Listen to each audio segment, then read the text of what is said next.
Bom dia, meu nome é Fabiana, eu sou enfermeira, faço parte da Gerência de Atenção em Saúde. Atualmente estou respondendo pela coordenação de dengue e outras doenças transmissíveis do estado de Goiás. Bom, como a Carma havia mencionado na aula anterior, nós resolvemos dividir essa aula em 3 momentos.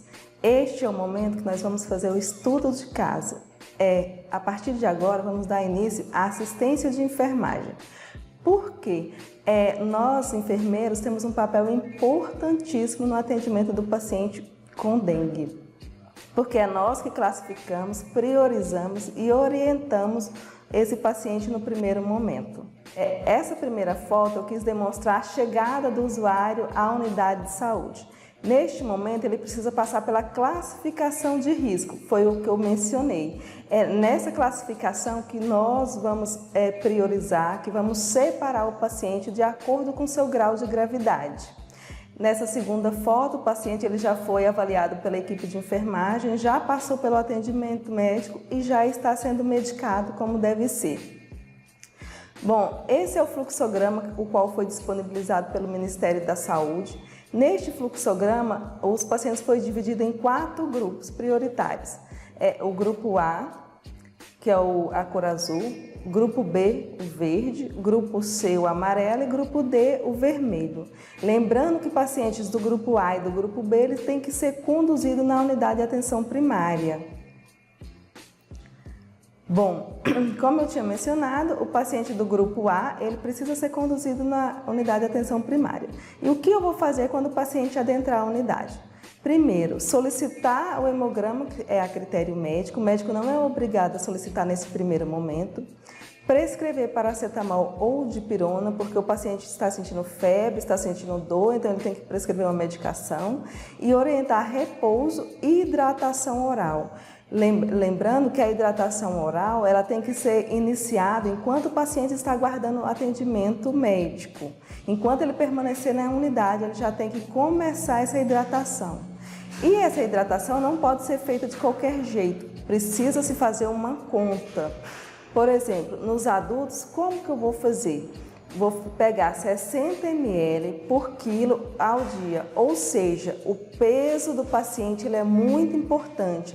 O profissional de saúde precisa se atentar, precisa deixar relatado no prontuário e ele precisa fazer a continha de acordo com o peso, sendo que um terço vou priorizar o sais de reidratação oral e os outros 2 terços restantes com líquidos caseiros. Esses líquidos podem ser água, suco de frutas, soro caseiro, chás, água de coco. Lembrando que não pode se tomar refrigerante, porque tem algumas pessoas que têm a cultura de achar que refrigerante hidrata. Não pode. E a criança também tem que obedecer à hidratação. No caso, é 1 terço na forma de reidratação oral e o restante através de oferta também de outros líquidos. No caso, água, sucos e chá. Para a criança, eu vou estabelecer o peso. Vou pegar 10 quilos e a criança com 10 quilos e até 10 quilos, vou pegar 130 ml quilo dia. E acima de 10 a 20, vou pegar 100 ml quilo dia. E crianças acima de 20 quilos, 80 ml quilo dia. Lembrando que essa conta é muito importante, pois é ela que vai hidratar o paciente, que vai fazer o paciente aguentar a superar essa enfermidade. A enfermeira tem que se atentar a agendar o retorno para a reavaliação clínica, orientar o retorno imediato nos serviços de saúde em caso de sangramento ou sinais de alarmes. Então, esses sinais de alarmes ele tem que ser enfatizado no momento de atendimento e notificar e preencher o cartão de acompanhamento. Isso também é muito importante. O cartão de acompanhamento, o paciente tem que ser orientado a levá-lo todas as vezes que ele for na unidade. Então, ele não pode esquecer, porque qualquer profissional que atender vai saber o que aconteceu com o paciente nos dias anteriores.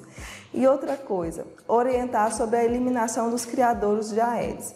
Lembrando que na unidade de atenção primária, onde possui a presença do agente comunitário de saúde, esse agente comunitário tem que ser orientado, tem que ser informado sobre a notificação e ele precisa ir até a casa para avaliar o local que essa família mora Bom, pacientes do grupo B, o que tem que ser feito? Precisa avaliar a descompensação de comorbidades de acordo com alterações clínicas ou laboratoriais.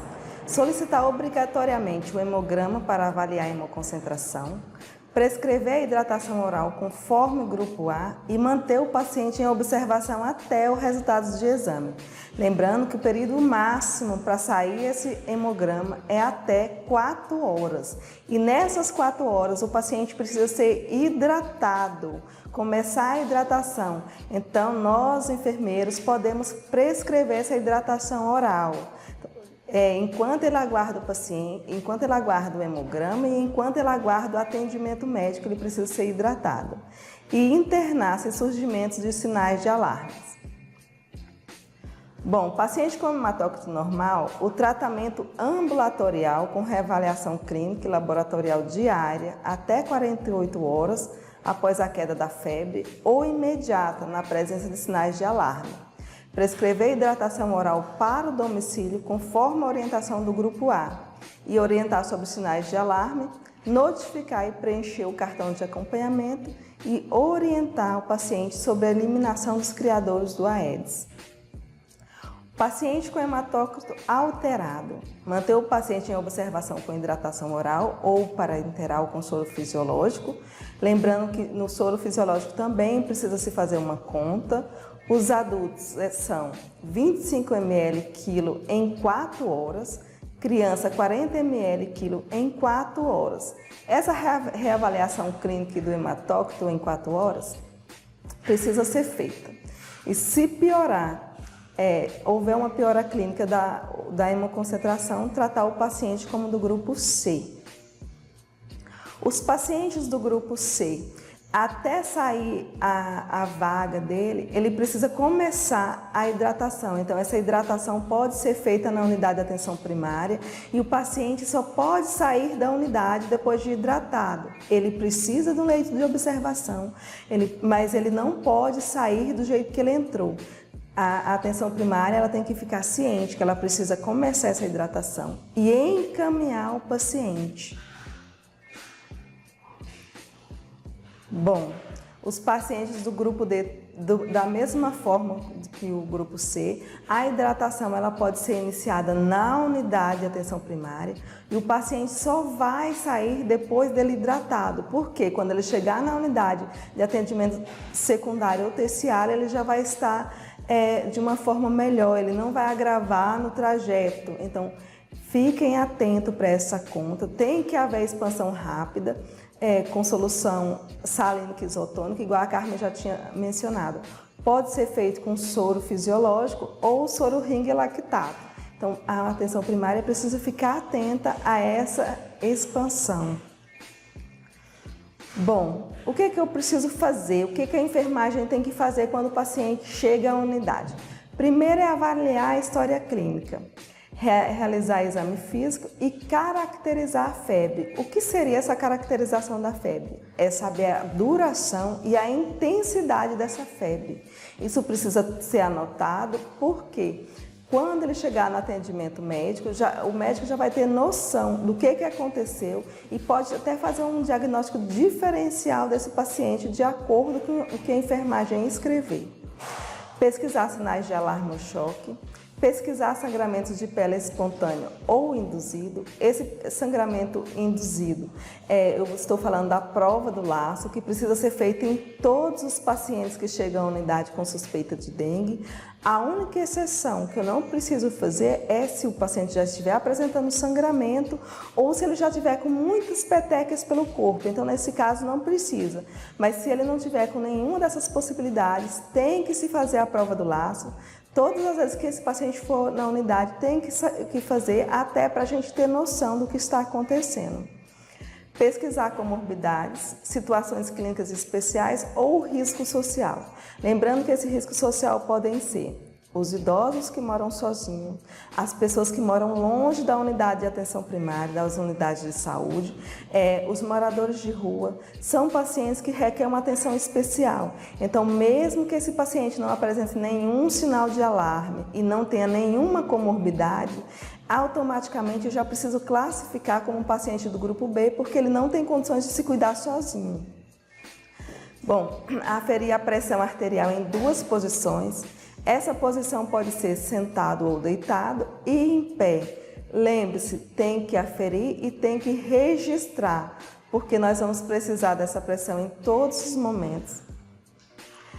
Iniciar a conduta clínica e laboratorial de acordo com o fluxograma de classificação de risco e manejo do paciente. Esse fluxograma eu já mencionei anteriormente, que são aquelas divisões que foram feitas pelo Ministério, pacientes do grupo A, B, C e D. Então, isso tem que ser seguido rigorosamente. Em relação ao fluxograma, a gente até sugere que esse fluxograma fique em todos os consultórios para que o profissional, se esquecer de alguma coisa, ele tenha onde pesquisar. Pode-se colocar nas paredes ou na mesa, então o importante é que esse fluxograma esteja à mão do profissional, para que no momento do atendimento, se ele tiver alguma dúvida, ele tenha onde pesquisar. Realizar exames específicos para a dengue de acordo com a situação epidemiológica e notificar todo caso suspeito, preencher o cartão de acompanhamento de dengue. Enfatizando mais uma vez, o paciente tem que ser orientado aonde quer que ele vá, em todas as unidades, ele leve esse cartão de acompanhamento, para que o profissional, mesmo que não seja o que atendeu anteriormente, ele tenha noção do que já aconteceu com esse paciente. Bom, agora começa o estudo do caso em si. Esse caso, eu quero enfatizar que é uma situação hipotética, mas assim, as unidades elas se deparam com muitos casos igual a esse. Então, nós pegamos esse caso porque a gente vê que é uma situação corriqueira. Bom, caso clínico JM. O paciente procurou a unidade de saúde em demanda espontânea, foi atendido pela enfermeira da unidade, que realizou a escuta qualificada e relatou. JM tem 56 anos, é professor, casado, pai de 2 filhos. Queixa principal, há um dia com febre, 39 graus no domicílio, cefaleia, dor retroorbitária e mialgia. Informa que seu neto que mora com ele teve quadro sugestivo de dengue na semana anterior. Ausência de sinais de alarme. Nega viagens nos últimos 2 meses e a vacinação está em dia. Antecedentes patológicos pessoais. É um hipertenso, obeso. Medicamentos, ele usa enalapril 20 mg 2 vezes ao dia e hidroclorato de azida 25 mg por dia. Nega alergias. Os sinais vitais no momento da classificação. Temperatura 38 graus, frequência cardíaca 108, frequência respiratória 20, PA sentado 15/9, PA em pé 14/85. Prova do laço negativa, enchimento capilar menor que 2 segundos, o peso 90 kg e a altura 1,65 m. Bom, essa daqui é o exemplo da prova do laço. Igual eu tinha mencionado, ela precisa ser feita em todos os pacientes com suspeita de dengue. A aferição da pressão tem que ser feita em 2 momentos. No caso desse nosso paciente, qual a pressão que eu vou preferir? Vou preferir essa de valor maior, que é a 15/9, 150/90. E vou pegar um manguito. Vou aferir a pressão dele em 2 posições, igual eu mencionei. Vou preferir a de valor maior, que no caso do nosso paciente era 15/9. Vou somar as duas, que dá 240, dividido por 2, 120. Então, o que eu tenho que fazer? Vou insuflar o manguito até 120, que é a média da pressão, e vou esperar. Se fosse uma criança, eu esperaria 3 minutos. Como é um adulto, vou esperar 5 minutos. Após passar esses 5 minutos, eu vou desinsuflar esse aparelho e vou contar a quantidade de petequias. Vou colocar, vou mostrar para vocês aqui. Posso fazer a marcação riscando no braço do paciente, igual essa aqui, esse exemplo. Eu vou pegar o local que tem mais petequias para fazer essa conta. Esse quadradinho tem que ser de 2,5 por 5 centímetros. Ou então posso fazer igual essa foto aqui. Vou pegar uma régua, vou delimitar o espaço na própria régua, que eu não vou precisar riscar o braço do paciente. Aqui dentro do quadrado também dá para fazer a contagem. Então o profissional decide como que ele tem que fazer, se é riscando ou se é avaliando. Se for criança, até 9 petequias é considerado negativo. Acima de 10 petequias já é positivo. Como nosso paciente é adulto, eu vou olhar. Se der até 19 petequias é negativo, acima de 20 petequias é positivo. Então eu preciso ficar atento, eu preciso fazer a conta e eu preciso relatar essa conta no prontuário. E no caso do nosso paciente, eu tenho que fazer o estadiamento clínico. Esse paciente foi estadiado como paciente do grupo B. Por quê? Porque vocês lembram que esse paciente tinha as comorbidades, além dele ser hipertenso, ele era obeso. Então, mesmo não tendo sinal de alarme, automaticamente ele já foi estadiado como paciente do grupo B, classificado como verde. Então, nesse caso, o que é que a gente tem que fazer? Primeiro, solicitar o hemograma, lembrando que essa solicitação de hemograma, de acordo com o protocolo municipal, se houver, o enfermeiro também pode solicitar, então o enfermeiro tem que olhar se no município existe algum protocolo municipal que respalda ele, ou se não houver, o médico pode solicitar. Iniciar a hidratação oral na unidade enquanto ela aguarda o resultado do exame. Importante para iniciar essa reidratação oral, tem que se fazer a conta, ele não pode sair tomando líquido de qualquer jeito, ele tem que saber a quantidade de líquido a ingerir. Realizar a notificação de caso suspeito de dengue, entregar o cartão de acompanhamento e orientações quanto ao curso da doença, como a Carmen já havia mencionado, que as doenças possuem fases, que é a fase febril, crítica e de recuperação. E orientações quanto aos sinais de alarme, encaminhar ao médico posteriormente. Enquanto você encaminha, enquanto esse paciente aguarda atendimento, eu vou orientar sobre a limpeza e eliminação domiciliar dos criadouros do Aedes aegypti e providenciar a visita domiciliar dos agentes comunitários de saúde para acompanhamento dos pacientes febris e seus familiares em seu território de abrangência. Lembrando que os agentes de combate à endemia também têm um papel muito importante. Ele pode ser avisado e ele pode ser orientado a ir neste local para orientar o morador quanto a essa eliminação dos criadouros. Então, esse trabalho pode ser feito uma parceria entre os agentes comunitários de saúde e os agentes de combate à endemia.